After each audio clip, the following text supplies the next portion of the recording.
জাহান্নামের বিছানাটা বিছায়া দাও। আল্লাহ সূরা আরাফের মাঝে বলে লাহুম মিন জাহান্নামা মিহাদ ওয়া মিন ফাওকিহিম গাওয়াশ ওয়া কাযালিকা নাজজিজ যালিমিন। ভাইরা আমার, আল্লাহ তাআলা বলে এ ফেরেশতা জাহান্নামের বিছানাটা বিছায়া দাও। ফেরেশতারা জাহান্নামে নিয়ে যাওয়ার জন্য দ্রুত কাজ করতে থাকবে, আর মানুষগুলা বলতে থাকবে আল্লাহ ওরে আমার মালিক এইবারের মতো একটু মাফ করে দাও, দুনিয়াতে একটা বারের মতো সুযোগ দাও যেন দুনিয়াতে যাইতে পারি, আর কোনো খারাপ কাজ করব না। মানুষ বলবে আল্লাহ দুনিয়াতে গেলে শুধুমাত্র তোমার আমল, শুধুমাত্র তোমাকে খুশি করার জন্য আমল করব, অন্য কিছু করব না। কিন্তু আল্লাহ মানুষকে সুযোগ দিবেন না, বরং আল্লাহ সূরা হাক্কর 28 এবং 29 নম্বর আয়াতে আল্লাহ বলেন মা আগনা আন্নি মালিয়া হালাকা আন্নি সুলতানিয়া খুযুহু ফাগুল্লু।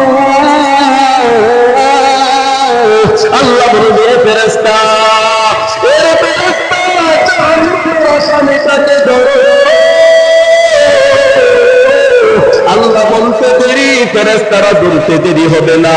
এবার ফেরেশতারা যারা জাহান্নামে তাদের হাতের মাঝে রশি বেঁধে তুলবে, কাউকে জাহান্নামের আগুনে যখন ফেরেশতারা হাতে পায়ে বেঁধে ফেলবে, ওই সময় বান্দাটা বলবে আল্লাহ তুমি আমাকে জাহান্নামে দিও না, একটা মুহূর্তের জন্য আমাকে সুযোগ দাও। বান্দা এই কথা বলার পর আল্লাহ বলবে ফেরেশতা وبعد فأعوذ بالله من الشيطان الرجيم بسم الله الرحمن الرحيم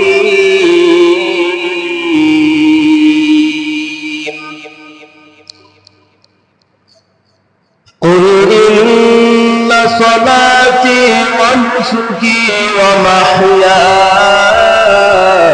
ومماتي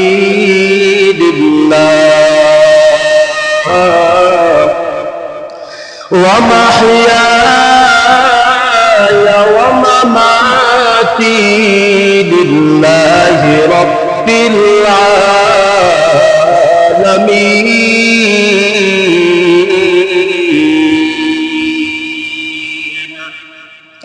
وقال تعالى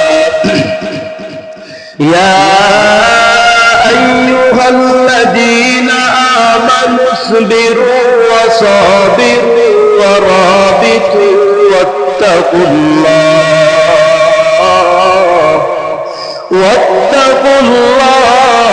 لعلكم تفلحون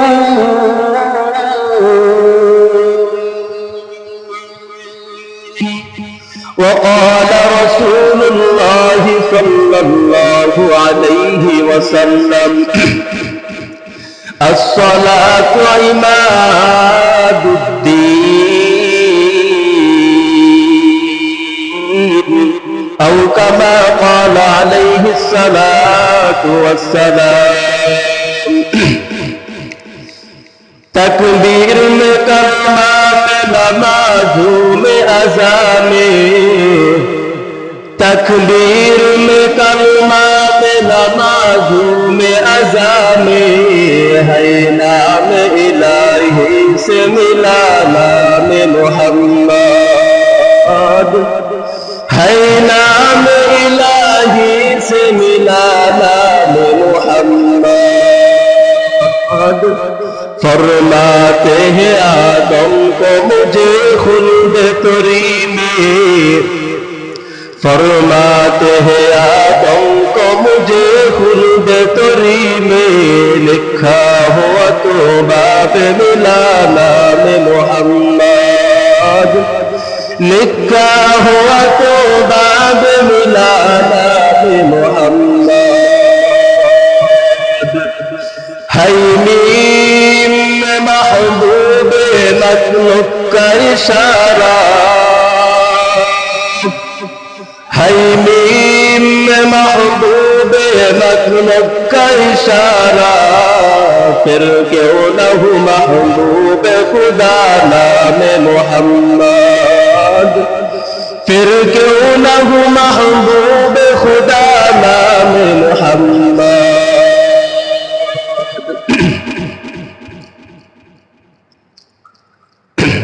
ভাইরা আমার, সরাসরি আমরা আলোচনাতে চলে যাই। আল্লাহ তাআলা সূরা কাফির 30 নম্বর আয়াত আল্লাহ তাআলা বলেন, ইয়াউমা নাকুলু লিজাহান্নামা হাল তালাতি ওয়া তাকুলু হাল মিন মাজিদ। আমার আল্লাহ তাআলা জানা দেন সূরা কাফির 30 নম্বর আয়াত আল্লাহ বলে, ইয়াউমা নাকুলু লিজাহান্নাম, কিয়ামতের দিন আমার আল্লাহ তাআলা জাহান্নামকে লক্ষ্য করে বলবে, রে জাহান্নাম, নাকুলু লিজাহান্নাম হাল তালাতি ওয়া তাকুল, এরে আমার জাহান্নাম তুমি কি জাহান্নাম বলে গিয়েছো? জাহান্নাম আল্লাহকে বলবে, আল্লাহ দুনিয়াতে তুমি মানুষকে পাঠাইছিলে তোমার ইবাদত করার জন্য, কিন্তু দুনিয়ার মানুষ তোমার ইবাদত করে না আল্লাহ। ওই সময় তুমি কোরআনে এটাও বলে দিয়েছিলা, ভালো কাজ করলে মানুষ জান্নাতে যাবে, খারাপ কাজ করলে মানুষ জাহান্নামে যাবে। ভাইরা আমার, আমার আল্লাহ তাআলা সূরা কাফির 30 নম্বর আয়াতে আল্লাহ এটাই বলেন, ইয়াউমা নাকুলু লিজাহান্নামা হাল তালাতি ওয়া তাকুল وتقول هل من مزيد।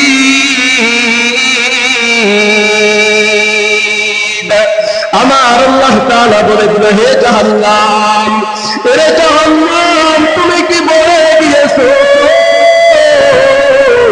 আল্লাহ এই কথা বলার সাথে সাথে জাহান্নাম বলে ফিরবে, আল্লাহ আয় আল্লাহ আমি তো ভরে যাই নাই, যদি কোনো গুনাহগার থাকে তাহলে আমার পেটের মাঝে তুমি পাঠায়া দাও। এরে ভাইরা আমার, আল্লাহ তাআলার কথার উত্তরে জাহান্নাম বলবে, হে মালিক আজকে আমি জাহান্নাম দীর্ঘদিন ধরে আমি অনেক ক্ষুধার্ত ছিলাম, মানুষকে আমি খাওয়ার জন্য পাগল পারাছিলাম, কিন্তু আমি মানুষকে কিছুই বলতে পারি নাই। আমার আল্লাহ তাআলা সূরা নাবার মাঝে বলেন, ইন্না জাহান্নামা কানাত মিরসাদা, এরে দুনিয়ার মানুষ আল্লাহ তাআলা বলে দিল, ইন্না জাহান্নামা কানাত মিরসাদা, জাহান্নাম তো যেই জাহান্নাম হলো গুনাহগারের জন্য পাগল। আল্লাহ বলবে, হে জাহান্নাম আজকে কেন তুমি এত পাগল পারা হইছ? জাহান্নাম বলবে,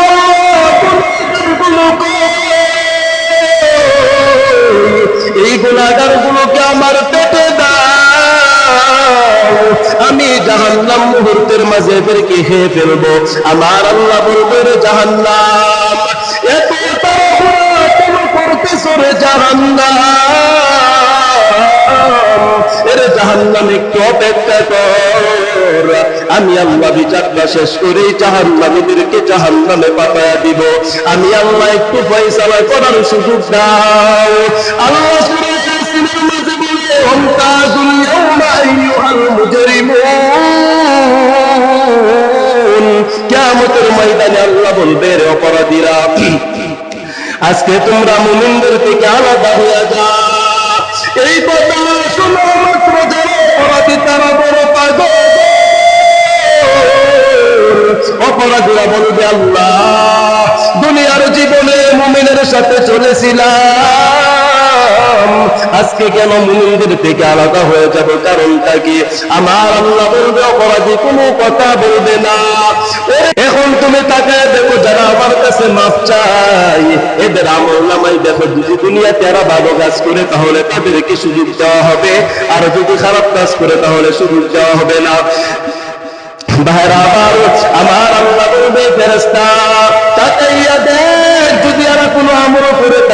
আমলের দিকে নজর করে দেখ। ফেরেশতারা নজর করার পর তাদের যদি আমল পায় তখন কি আমল পাবে? যদি বান্দাটা কান্নাওয়ালা বান্দা হয়, যেই বান্দা সবসময় আল্লাহর জন্য কান্না করে যদি এমন হয়, তাহলে নবীজি বলেন ইয়া আইয়ুহান নাস বুকু ফাইল্লা তাবকু ফাতাবাকাউ ফাইন্না আহলান নার ইয়াদখুলুনা ফিন নার। মদিনার নবী জানায়া দিলেন, এরে নবীর উম্মতের দল, দুনিয়ার জীবনে হাসি তামাশা আর কত কাটাইবি? আমার নবী বলে একটু কাঁদো। ইয়া আইয়ুহান নাস, এরে দুনিয়ার মানুষ, আল্লাহকে খুশি করার জন্য জাহান্নামের উপর একটু কান্না করে মানুষ। কান্না করলে কি লাভ হবে? নবীজি বলে সেই কান্না জাহান্নামের আগুনকে নিভাইতে পারবে। ভাইরা আমার, আল্লাহ বলবে ফেরেশতা নিয়ে যাও। আল্লাহ বলবে ফেরেশতা জাহান্নামের আগুনটাকে ফিরাও। এদিকে আমার নবী কান্না করে আর বলবে, মালিক, দুনিয়ার জীবনে আমি তোমার ইবাদত করেছি, আমার একটা উম্মত যেন জাহান্নামে না যায়। আমার নবী সিজদায় পড়ে যাবে, মাকামে মাহমুদে নবী কান্নার আওয়াজ। নবীর কান্না শুনে আল্লাহ বলবে, মায়ার নবী, কি জন্য তুমি কাঁদো? নবী বলবে, আল্লাহ, আমি কাঁদতেছি আমার উম্মত যেন জাহান্নামে না যায়। আমার আল্লাহ বলবে, হে নবী, আপনি কান্না করবেন না, আমি আল্লাহ দুনিয়াতে তোমাকে পাইছি, পরকালের জীবনে আর আল্লাহ তোমাকে দাগাইতে পারি না। নবী আল্লাহ সান্ত্বনা দিবে, কিন্তু জাহান্নাম তো থামবে না।